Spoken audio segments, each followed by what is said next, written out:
بسم اللہ الرحمن الرحیم۔ السلام علیکم۔ کاشان بصیرت کی یوٹیوب چینل پر اسمت زہرا زیدی آپ کے ساتھ ہے۔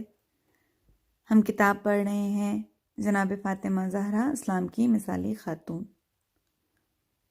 جس میں ہم آخری باب کو پڑھ رہے ہیں اور مؤلف نے جس میں اپنی ریسرچ شامل کی ہے اور بیان کر رہے ہیں کہ فدق کے معاملے میں کیا صورتحال پیش آئی اور اپنے انالیسس کو انہوں نے پیش کیا ہے۔ آئیے ہیڈنگ پڑھتے ہیں۔ صفحہ نمبر 260 پر ہے فدق کے دینے کا طریقہ۔ ممکن ہے کہ جناب رسول خدا نے فدق فاطمہ کو دو طریقوں میں سے ایک سے دیا ہو۔ پہلا، فدق کی اراضی کو آپ کا شخصی مال قرار دے دیا ہو۔ دوسرا یہ کہ اسے علی و فاطمہ کے خانوادے پر جو مسلمانوں کی رہبری اور امامت کا گھر تھا وقف کر دیا ہو۔ یہ بھی ایک دائمی صدقہ اور وقف ہو جو کہ ان کے اختیار میں دے دیا ہو۔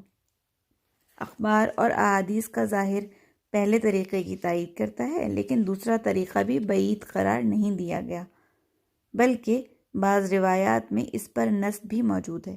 جیسے ابان بن تغلب کہتے ہیں کہ میں نے امام جعفر صادق علیہ السلام سے سوال کیا کہ کیا رسول خدا صلی اللہ علیہ وآلہ وسلم نے فدق جناب فاطمہ کو بخش دیا تھا؟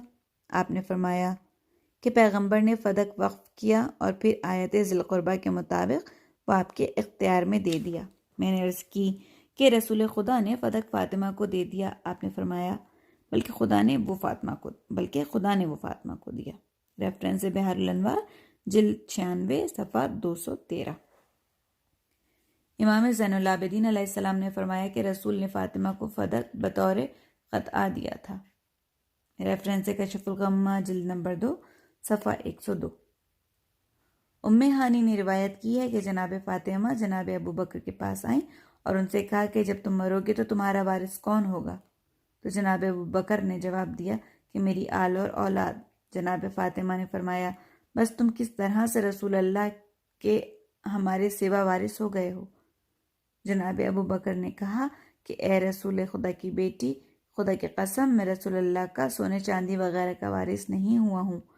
جناب فاطمہ نے کہا کہ ہمارا خیبر کا حصہ اور صدقہ فدق کہاں گیا؟ انہوں نے کہا کہ اے بنت رسول، میں نے رسول اللہ سے سنا ہے کہ آپ نے فرمایا ہے کہ یہ تو ایک طمع تھا جو اللہ نے مجھے دیا تھا، جب میرا انتقال ہو جائے تو یہ مسلمانوں کا ہوگا۔ ریفرنس ہے اس بات کا فتوح البلدان صفحہ نمبر 44۔ جیسا کہ آپ ملاحظہ کر رہے ہیں کہ ایک حدیث میں امام جعفر صادق تصریح فرماتے ہیں کہ فدق وقف تھا، دوسری حدیث میں امام زین العابدین نے اسے قطع سے تعبیر کیا ہے، جس کے معنی صرف منافع کا اسلامی اور حکومتی زمین سے حاصل کرنا ہوتا ہے۔ احتجاج میں حضرت زہرا نے ابو بکر سے بعنوان صدقہ کے تعبیر کیا ہے۔ ایک اور حدیث میں جو پہلے گزر چکی ہے، امام جعفر صادق علیہ السلام نے فرمایا ہے کہ رسول خدا نے حسن و حسین اور فاطمہ کو بلایا اور فدق انہیں دے دیا۔ اس قسم کی احادیث سے مستفاد ہوتا ہے کہ رسول خدا نے فدق کو خانوادہ فاطمہ اور علی پر جو ولایت اور رہبری کا خانوادہ تھا، اس کے منافع کو انہی کے ساتھ مخصوص کر دیا تھا، لیکن جن روایات میں وقف وغیرہ کی تعبیر آئی ہے وہ ان روایات کے مقابل ہیں کہ جن میں بخش دینا آیا ہے، بلکہ بہت معمولی بلکہ ضعیف بھی شمار کی جاتی ہیں۔ لہٰذا صحیح نظریہ یہی ہے کہ فدق جناب فاطمہ کی شخصی اور ذاتی ملکیت تھا، جو بعد میں ان کی اولاد کا عرض تھا۔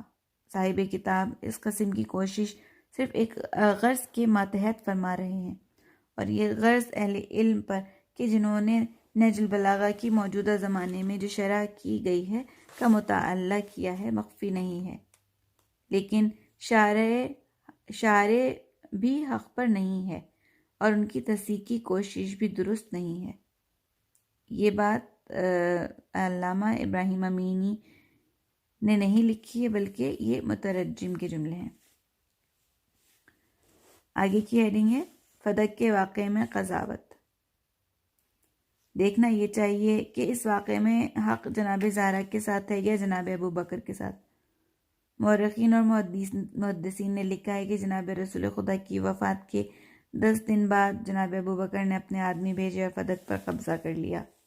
جب اس کی اطلاع جناب فاطمہ کو ہوئی تو آپ جناب ابو بکر کے پاس آئیں اور فرمایا کہ کیوں تیرے آدمیوں نے میرے فدق پر قبضہ کیا ہے، حکم دو کہ وہ مجھے فدق واپس کریں۔ جناب ابو بکر نے کہا کہ اے پیغمبر کی بیٹی، آپ کے والد نے درہم و دینار میراث میں نہیں چھوڑے، آپ نے خود فرمایا ہے کہ پیغمبر ارث نہیں چھوڑا کرتے۔ جناب فاطمہ نے کہا کہ میرے بابا نے فدق اپنی زندگی میں مجھے بخش دیا تھا۔ جناب ابو بکر نے کہا کہ آپ کو اپنے اس مدعے پر گواہ لانے چاہیے۔ بس علی بن ابی طالب اور جناب ام ایمن حاضر ہوئے اور گواہی دی کہ رسول خدا نے فدق فاطمہ کو بخش دیا تھا، لیکن جناب عمر اور عبد الرحمن بن عوف نے کہا کہ ہم گواہی دیتے ہیں کہ رسول خدا فدق کی آمدنی کو مسلمانوں میں تقسیم کر دیا کرتے تھے۔ بس ابو بکر نے کہا کہ اے رسول کی بیٹی، تم سچ کہتی ہو، اور علی اور ام ایمن بھی سچ کہتے ہیں، اور عمر اور عبد الرحمن بھی سچ کہتے ہیں، اس واسطے کہ آپ کا مال آپ کے والد کا تھا۔ رسول خدا آپ کا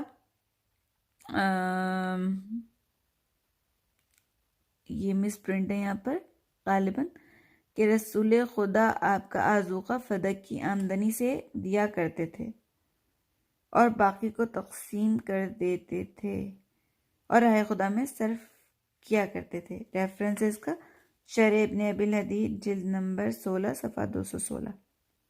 بلازری لکھتے ہیں کہ جناب فاطمہ جناب ابو بکر کے پاس گئیں اور فرمایا کہ فدق میرے والد نے میرے سپرد کیا تھا، وہ کیوں نہیں؟ جناب ابو بکر نے گواہوں کا مطالبہ کیا۔ بس حضرت علی اور ابن ابی طالب اور جناب ام ایمن حاضر ہوئے اور گواہی دی۔ جناب ابو بکر نے کہا کہ تمہارے گواہوں کا نصاب ناقص ہے، چاہیے کہ 2 مرد گواہی کے لیے یا 1 مرد اور 2 عورتیں گواہی دیں۔ اس بات کا ریفرنس ہے فتوح البلدان صفحہ نمبر 44۔ علی ابن ابی طالب فرماتے ہیں کہ فاطمہ ابو بکر کے پاس گئیں اور فرمایا کہ میرے والد نے فدق میرے سپرد کیا تھا۔ علی اور ام ایمن نے گواہی بھی دی۔ تم کیوں مجھے میرے حق سے محروم کرتے ہو؟ جناب ابو بکر نے فرمایا کہ آپ سوائے حق کے اور کچھ نہیں فرماتی، فدق آپ کو دیتا ہوں۔ بس فدق کو جناب فاطمہ کے لیے تحریر کر دیا اور قبالہ آپ کے ہاتھ میں دے دیا۔ جناب فاطمہ نے وہ خط لیا اور باہر آ گئیں۔ راستے میں جناب عمر نے آپ کو دیکھا اور پوچھا کہ کہاں سے آ رہی ہیں؟ آپ نے فرمایا کہ ابو بکر کے یہاں گئی تھی اور میں نے کہا کہ میرے والد نے مجھے فدق بخشا تھا اور ام ایمن نے گواہی دی تھی، لہٰذا انہوں نے فدق مجھے واپس کر دیا ہے اور یہ اس کی تحریر ہے۔ جناب عمر نے وہ تحریر لی اور جناب ابو بکر کے پاس آئے اور کہا کہ تم نے فدق تحریر کر کے فاطمہ کو واپس کر دیا ہے؟ انہوں نے کہا ہاں۔ عمر نے کہا کہ علی نے اپنے نفع کے لیے گواہی دی ہے اور ام ایمن ایک عورت ہے۔ اس کے بعد اس تحریر کو پھاڑ ڈالا۔ جناب فاطمہ نے ابو بکر سے کہا کہ ام ایمن گواہی دیتی ہیں کہ رسول خدا نے فدق مجھے بخش دیا تھا۔ ابو بکر نے کہا اے دختر رسول، خدا کی قسم میرے نزدیک رسول خدا سے زیادہ محبوب کوئی بھی نہیں ہے۔ جب آپ وفات پا گئے تو میرا دل چاہتا تھا کہ آسمان زمین پر گر پڑے۔ خدا کی قسم عائشہ فقیر ہو تو بہتر ہے کہ تم محتاج ہو۔ کیا آپ خیال کرتی ہیں کہ میں سرخ و سفید کا حق تو ادا کرتا ہوں لیکن آپ کو حق سے محروم کرتا ہوں؟ فدق پیغمبر کا شخصی مال نہ تھا بلکہ مسلمانوں کا عمومی مال تھا۔ آپ کے والد اس کی آمدنی سے فوج تیار کرتے تھے اور خدا کی راہ میں خرچ کرتے تھے۔ جب آپ دنیا سے چلے گئے تو اس کی تولیت اور سرپرستی میرے ہاتھ میں آئی ہے۔ ریفرنس ہے شرح ابن ابی الحدید جلد 16 صفحہ 214۔ اس قسم کی گفتگو جناب فاطمہ اور جناب ابو بکر کے درمیان ہوئی، لیکن جناب ابو بکر نے جناب فاطمہ کی بات تسلیم نہ کی اور جناب زہرا کو ان کے حق سے محروم کر دیا۔ اہل علم و دانش اور منصف مزاج لوگوں پر مخفی نہیں کہ جناب ابو بکر کا عمل اور کردار قضاوت اور شہادت کے قوانین کے خلاف تھا اور آپ پر کئی جہات سے اعتراض وارد کیے جا سکتے ہیں۔ پہلا اعتراض، فدق جناب زہرا کے قبضے میں تھا، تصرف میں تھا، اس میں آپ کے گواہوں کا مطالبہ شریعت اسلامی کے قانون کے خلاف تھا۔ اس قسم کے موضوع میں جس کے قبضے میں مال ہو اس کا قول بغیر کسی گواہ اور بینے کے قبول کرنا ہوتا ہے۔ اصل مطلب کہ ذی الولد کا قول بغیر گواہوں کے قبول ہوتا ہے۔ یہ فقہی کتب میں مسلم اور قابل تردید نہیں ہے۔ باقی رہا کہ جناب فاطمہ ذیلید اور فدق پر قابض تھیں، یہ کئی طریقے سے ثابت کیا جا سکتا ہے۔ اول، جیسا کہ پہلے نقل ہو چکا ہے کہ ابو سعید خضری، عطیہ اور کئی دوسرے افراد نے گواہی دی تھی کہ رسول خدا نے اس آیت کے مطابق کہ وَآتَى ذِی الْقُرْبَى حَقَّهُ کہ فدق جناب فاطمہ کو قرار دے دیا تھا، جناب فاطمہ کو دے دیا تھا، اور روایت میں آتی کا لفظ وارد ہوا ہے، بلکہ اس پر نص ہے کہ جناب رسول خدا نے اپنی زندگی میں فدق حتمی طور پر جناب فاطمہ کو بخش دیا تھا اور وہ آپ کے قبضے اور تصرف میں تھا۔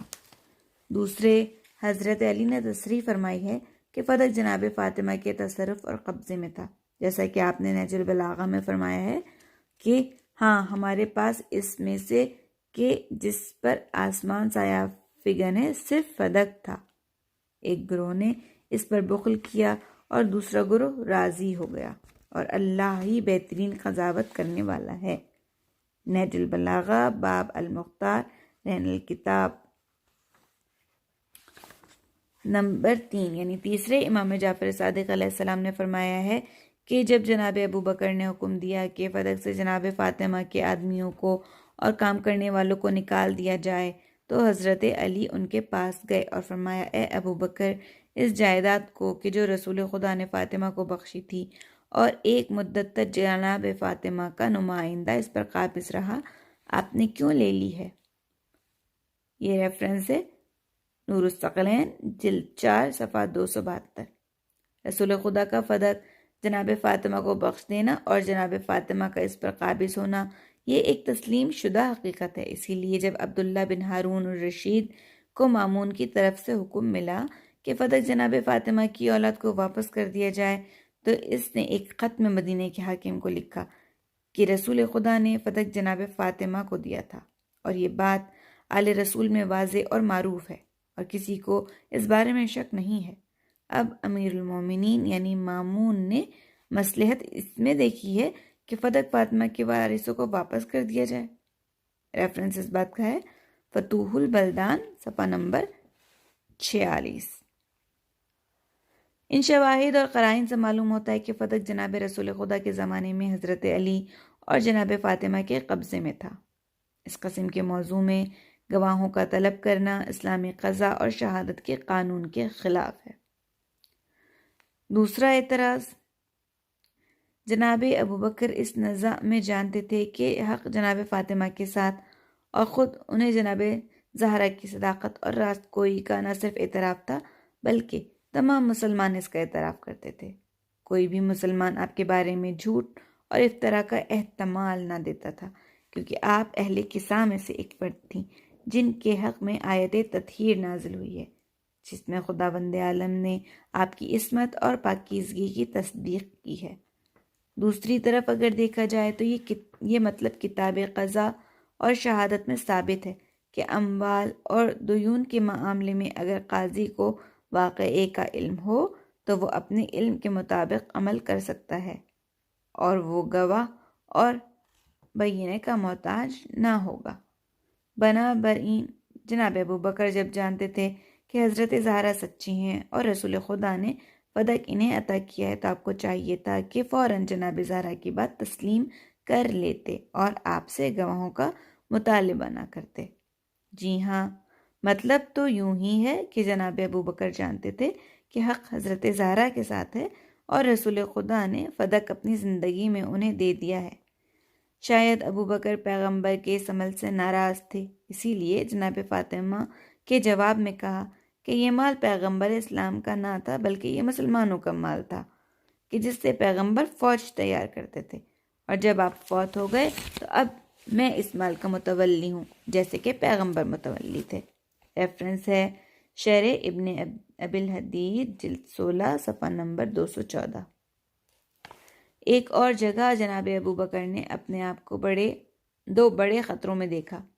ایک طرف جناب زہرا مدعی تھیں کہ رسول خدا نے فدق انہیں بخشا ہے اور اپنے اس مدعا کے لیے 2 گواہ علی اور ام ایمن کو حاضر کیا، اور جناب ابو بکر جانتے تھے کہ حق جناب زہرا کے ساتھ ہے اور انہیں اور ان کے گواہوں کو نہیں جھٹلا سکتے تھے، اور دوسری طرف سیاست وقت کے لحاظ سے جناب عمر اور عبد الرحمن کو بھی نہیں جھٹلا سکتے تھے۔ تو آپ نے ایک عمدہ چال سے جناب عمر کے قول کو ترجیح دی اور تمام گواہوں کے اقوال کی تصدیق کر دی اور ان کے اقوال میں جمع کی راہ نکالی اور فرمایا کہ اے دختر رسول، آپ سچی ہیں، علی سچے ہیں، ام ایمن سچی ہیں، اور جناب عمر اور عبد الرحمن بھی سچے ہیں، اس لیے کہ جناب رسول خدا فدق سے آپ کے آذوقے کی مقدار نکال کر باقی کو تقسیم کر دیتے تھے اور اسے خدا کی راہ میں خرچ کر دیتے تھے۔ آپ اس مال میں کیا کریں گی؟ جناب فاطمہ نے فرمایا کہ وہی کروں گی جو میرے والد کرتے تھے۔ جناب ابو بکر نے کہا کہ میں قسم کھا کر آپ سے وعدہ کرتا ہوں کہ میں بھی وہی کروں گا کہ جو آپ کے والد کیا کرتے تھے۔ ریفرنس ہے شرح ابن ابی الحدیث جلد 16 صفحہ نمبر 216۔ ایک طرف تو جناب ابو بکر جناب زہرا کے اس ادعا کہ فدق میرا مال ہے اس کی تصدیق کرتے ہیں اور حضرت علی اور ام ایمن کی گواہی بھی تصدیق کرتے ہیں، اور دوسری طرف جناب عمر اور عبد الرحمن کے قول کی بھی انہوں نے کہا کہ رسول خدا فدق کو مسلمانوں میں تقسیم کر دیتے تھے، اس کی تصدیق کرتے ہیں، اور اس وقت اپنے اجتہاد کے مطابق ان اقوال میں توافق جمع کر دیتے ہیں اور فرماتے ہیں کہ اس کی وجہ یہ تھی کہ آپ کا مال آپ کے والد کا مال تھا جس سے آپ کا آذوقہ لیتے تھے اور باقی کو مسلمانوں میں تقسیم کر دیتے تھے اور خدا کی راہ میں خرچ کر دیتے تھے۔ اس کے بعد جناب ابو بکر جناب فاطمہ سے پوچھتے ہیں کہ اگر فدق آپ کو دے دیا جائے تو آپ کیا کریں گی؟ آپ نے فرمایا کہ میں اپنے والد کی طرح خرچ کروں گی۔ تو فوراً جناب ابو بکر نے قسم کھا کر جواب دیا کہ میں بھی وہی کروں گا جو آپ کے والد کیا کرتے تھے، اور میں آپ کی سیرت سے تجاوز نہ کروں گا۔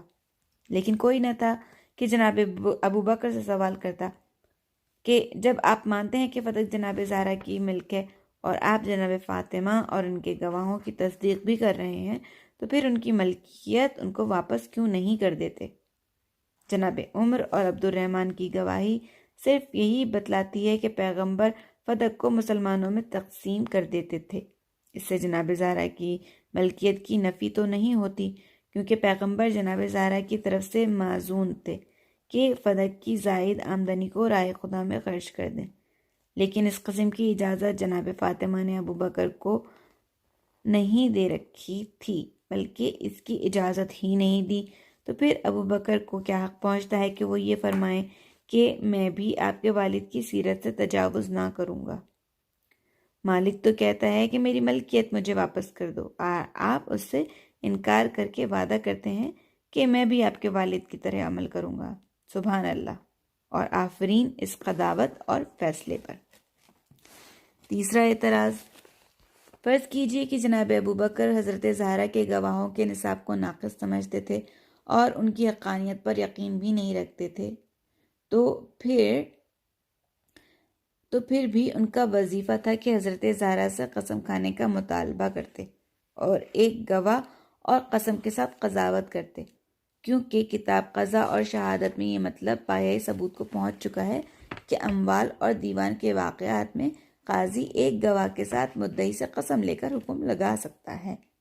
روایت میں موجود ہے کہ رسول خدا ایک گواہ کے ساتھ قسم ملا کر قضاوت اور فیصلہ دیا کرتے تھے۔ ریفرنس مجموع الزوائد جلد 3 صفحہ 202۔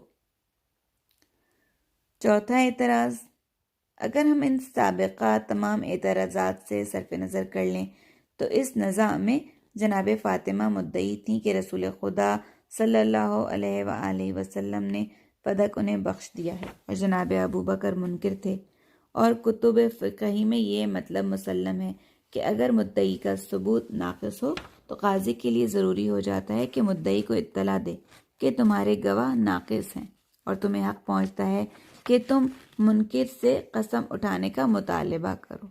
لہٰذا جناب ابو بکر پر لازم تھا کہ وہ جناب زہرا کو تذکر دیتے، اور چونکہ آپ کے گواہ ناقص ہیں، آپ چاہیں تو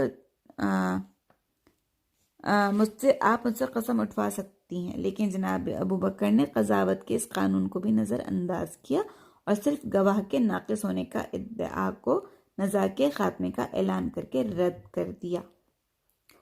پانچواں اعتراض ہے کہ اگر فرض کر لیں کہ جناب زہرا کی حقانیت اس جھگڑے میں جناب ابوبکر کے نزدیک ثابت نہیں ہو سکی تھی، لیکن پھر بھی فدق کی اراضی حکومت اسلامی کے مال میں تھی، مسلمانوں کے حاکم اور خلیفہ کو حق پہنچتا تھا کہ وہ عمومی مصلحت کا خیال کرتے، جبکہ آپ اپنے آپ کو مسلمانوں کا خلیفہ تصور کرتے تھے۔ فدق کو بعنوان اقتا جناب فاطمہ یعنی دختر پیغمبر کو دے دیتے اور اس عمل سے ایک بہت بڑے اختلاف سے جو سالہ سال تک مسلمانوں کے درمیان چلنے والا تھا اس کے تلخ نتائج کا سد باب کر دیتے۔ کیا رسول خدا نے بنی نذیر کی زمینیں جناب ابوبکر اور عبد الرحمن ابن عوف اور ابو دجانہ کو نہیں دی تھیں؟ کیا بنی نذیر کی زمین ماں درختوں کے زبیر بن عوام کو پیغمبر اسلام نے نہیں دی تھیں؟ کیا معاویہ نے اسی فدق کا تہائی حصہ کے عنوان سے مروان بن حکام اور ایک تہائی جناب عمر بن عثمان کو اور ایک تہائی اپنے بیٹے یزید کو نہیں دے دیا تھا؟ کہ یہ بہتر نہ تھا کہ جناب ابوبکر بھی اسی طرح دختر پیغمبر کو دے دیتے اور اتنے بڑے خطرے اور نزاع کو ختم کر دیتے؟ چھٹا اعتراض، اصلاً جناب ابوبکر کا اس نزاع میں فیصلہ اور قضاوت کرنا از روئے قانون قضائے اسلام درست نہ تھا، کیونکہ جناب زہرا اس واقعے میں مدعی تھیں اور جناب ابوبکر منکر تھے۔ اس قسم کے موارد میں یہ فیصلہ کسی تیسرے آدمی سے کرانا چاہیے تھا، جیسے کہ پیغمبر اور حضرت علی اپنے نزاعات میں اپنے علاوہ کسی اور قاضی سے فیصلہ کرایا کرتے تھے۔ یہ نہیں ہو سکتا تھا کہ جناب ابوبکر خود ہی منکر ہوں اور خود ہی قاضی بن کر اپنے مخالف سے گواہ طلب کریں اور اپنی پسند کا فیصلہ اور قضاوت خود ہی کر لیں۔ ان تمام مطالب سے یہ امر مستفاد ہوتا ہے کہ فدق کے معاملے میں حق جناب زہرا کے ساتھ تھا اور جناب ابوبکر نے عدل اور انصاف کے راستے سے عدول کر کے ان کے حق میں تعدی اور تجاوز سے کام لیا تھا۔ اگلی ہیڈنگ ہے رسول خدا کے مدینہ میں اموال۔ بنی نذیر یہودیوں کی زمینیں رسول خدا کا خالص مال تھا، کیونکہ یہ بغیر جنگ کے فتح حاصل ہوئی تھی۔ اس قسم کے مال میں پیغمبر اسلام کو پورا اختیار تھا کہ جس طرح مصلحت دیکھیں انہیں مصرف میں لائیں۔ چنانچہ آپ نے بنی نذیر سے منقول اموال جو لیے تھے وہ تو مہاجرین کے درمیان تقسیم کر دیے اور کچھ زمین اپنے لیے مخصوص کر لی، اور حضرت علی کو حکم دیا کہ اس پر تصرف کریں اور بعد میں اسی زمین کو وقف کر دیا اور موقوفات میں داخل قرار دیا۔ اپنی زندگی میں اس کے متولی خود آپ تھے۔ آپ کی وفات کے بعد اس کی تولیت حضرت علی اور فاطمہ اور ان کی اولاد کے سپرد کی۔ ریفرنسز کا بحار الانوار جلد 20 صفحہ 173۔ یہودیوں کے علماء میں سے مخیرق نامی ایک عالم مسلمان ہو گئے۔ انہوں نے اپنا مال جناب رسول خدا کو بخش دیا۔ ان کے اموال میں سے 7 باغ تھے کہ جن کے نام ہیں مشیب، صافیہ، دلال، حسنی، برقع، عوف، مشربہ، ابراہیم۔ یہ تمام اس نے جناب رسول خدا کو ہبہ کر دیے تھے۔ آپ نے بھی انہیں وقف کر دیا تھا۔ ریفرنس ہے فتوح البلدان صفحہ 31 اور سیرت ابن ہشام جلد 2 صفحہ 165۔ بزنطی کہتے ہیں کہ میں نے 7 زرعی زمینوں کے متعلق جو جناب فاطمہ کی تھیں امام رضا سے سوال کیا۔ آپ نے فرمایا کہ یہ رسول خدا نے وقف کی تھیں کہ جو کہ بعد میں حضرت زہرا کو ملی۔ پیغمبر اسلام اپنی ضروریات بھر ان میں سے لیا کرتے تھے۔ جب آپ نے وفات پائی تو جناب عباس نے ان کے بارے میں حضرت فاطمہ سے نزاع کیا۔ حضرت علی اور دوسروں نے گواہی دی کہ یہ وقفی املاک ہیں۔ وہ زرعی زمینیں اسلام کی تھیں: دلال، عوف، حسنی، صافیہ، مشربہ، ابراہیم، مشیب، برقع۔ ریفرنس ہے بحار الانوار جلد 22 صفحہ 296۔ حلبی اور محمد بن مسلم نے امام جعفر صادق سے روایت کی ہے کہ ہم نے رسول خدا اور فاطمہ زہرا کے صدقات اور اوقاف کے متعلق سوال کیا تو آپ نے فرمایا وہ بنی ہاشم اور بنی مطلب کا مال تھا۔ ابو مریم کہتا ہے کہ میں نے رسول خدا اور حضرت علی کے صدقات اور اوقاف کے متعلق امام جعفر صادق سے سوال کیا تو آپ نے فرمایا کہ وہ ہمارے لیے حلال ہے۔ جناب فاطمہ کے صدقات بنی ہاشم اور بنی مطلب کا مال تھا۔ جناب رسول خدا نے ان املاک کو جو مدینے کے اطراف میں تھے وقف کر دیا تھا اور ان کی تولیت حضرت فاطمہ اور حضرت علی کے سپرد کر دی تھی۔ یہ املاک بھی ایک مورد تھا جس میں حضرت زہرا کا جناب ابوبکر سے جھگڑا ہوا تھا۔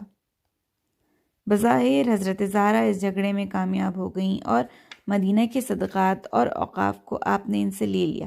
اس کی دلیل اور قرینہ یہ ہے کہ آپ نے موت کے وقت ان کی تولیت علی اور اپنی اولاد کے لیے وصیت کی تھی، لیکن مجلسی نے نقل کیا ہے کہ جناب ابوبکر نے بالکل کوئی چیز بھی جناب فاطمہ کو واپس نہیں کی۔ البتہ جب جناب عمر خلافت کے مقام پر پہنچے تو آپ نے مدینے کے صدقات اور اوقاف حضرت علی اور عباس کو واپس کر دیے، لیکن خیبر اور فدق واپس نہ کیے، اور کہا کہ یہ رسول خدا کے لیے لازمی اور ناگہانی امور کے لیے وقف ہیں۔ مدینہ کے اوقاف اور صدقات حضرت علی کے قبضے میں تھے۔ اس بارے میں جناب عباس نے حضرت علی سے نزاع کیا، لیکن اس میں حضرت علی کامیاب ہو گئے، لہٰذا آپ کے بعد یہ حضرت امام حسن علیہ السلام کے ہاتھ میں آیا، اور ان کے بعد امام حسین علیہ السلام کے ہاتھ، اور آپ کے بعد جناب عبداللہ بن حسن کے ہاتھ، یہاں تک کہ بنی عباس خلافت پر پہنچے تو انہوں نے یہ صدقات بنی ہاشم سے واپس لے لیے۔ ریفرنس بہار الانوار جلد نمبر 42 صفحہ نمبر 300۔ اگلی ہیڈنگ ہے خیبر کے خمس کا بقایا۔ سن 7 ہجری کو اسلام کی سپاہ نے خیبر کو فتح کیا اور اس کے فتح کرنے میں جنگ اور جہاد کیا۔ اسی وجہ سے یہودیوں کا مال اور اراضی مسلمانوں کے درمیان تقسیم ہوئی۔ رسول خدا نے قانون اسلام کے مطابق غنائم خیبر کو تقسیم کیا۔ آپ نے منقولہ اموال کو 5 حصوں میں تقسیم کیا، 4 حصے فوج میں تقسیم کر دیے اور 1 حصہ خمس کا ان مصارف کے لیے مخصوص کیا کہ جسے قرآن معین کرتا ہے، جیسا کہ خداوند عالم فرماتا ہے کہ سورہ انفال کی آیت نمبر 41 کہ جان لو کہ جو بھی تم غنیمت لو اس کا خمس خدا اور پیغمبر کے رشتہ دار ذی القربہ اور اس کے یتیم اور تنگ دست اور ابن سبیل کے لیے ہے۔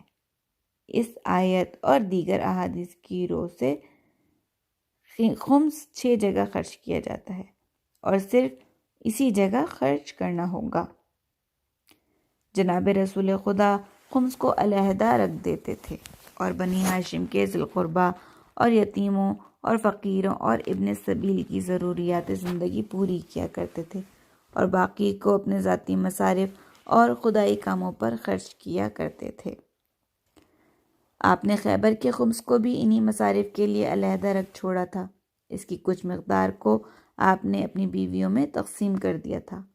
مثلا جناب عائشہ کو خرما اور گندم اور جو کے 2 وسق وزن عنایت فرمائے۔ کچھ مقدار اپنے رشتہ داروں اور ذی القربہ میں تقسیم کیا، مثلا 2 وسق 100 وزن جناب فاطمہ کو اور 100 وسق حضرت علی کو عطا فرمائے، اور خیبر کی زمین کو 2 حصوں میں تقسیم کی۔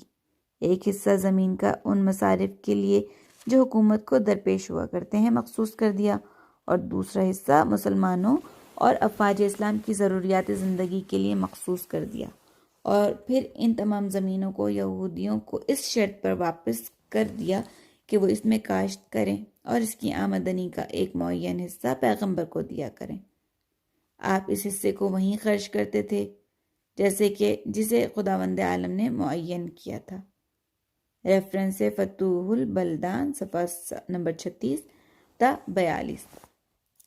جب رسول خدا کی وفات ہو گئی تو جناب ابوبکر نے خیبر کے تمام موجودہ غنائم پر قبضہ کر لیا، یہاں تک کہ وہ خمس جو خدا اور اس کے رسول اور بنی ہاشم کے ذی القربہ اور یتیموں، مسکینوں اور ابن سبیل کا حصہ تھا، اس پر بھی قبضہ کر لیا اور بنی ہاشم کو خمس سے محروم کر دیا۔